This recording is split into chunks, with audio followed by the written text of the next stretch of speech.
ઉત્તર ભારતના અનેક વિસ્તારોમાં હિમવર્ષા અને ધુમ્મસનો કહેર. હવામાન વિભાગે ઓરેન્જ એલર્ટ જાહેર કર્યો.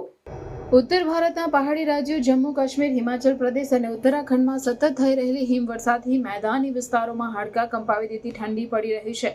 આ રાજ્યોમાં હિમવર્ષાના કારણે જનજીવન પ્રભાવિત થયું છે અને વાહન વ્યવહાર પણ ખોરવાઈ ગયો છે.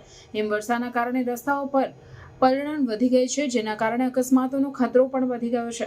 હવામાન વિભાગે રાષ્ટ્રીય રાજધાની વિસ્તાર દિલ્હી સહિત ઉત્તર ભારતના અનેક વિસ્તારોમાં ઘન ધુમ્મસનો ઓરેન્જ એલર્ટ જાહેર કર્યો છે. દિલ્હીમાં આગામી 2 દિવસ સુધી ઘન ધુમ્મસની શક્યતા છે, જેના કારણે દૃશ્યતામાં ભારે ઘટાડો નોંધાઈ શકે છે. ધુમ્મસના કારણે રસ્તા અને રેલવે વાહન વ્યવહાર પ્રભાવિત થઈ શકે છે અને હવાઈ સેવામાં પણ વિલંબ થઈ શકે છે. ઉત્તર પ્રદેશ, બિહાર, મધ્યપ્રદેશ અને મહારાષ્ટ્રના અનેક વિસ્તારોમાં પણ ભારે વરસાદની શક્યતા વ્યક્ત કરવામાં આવી છે.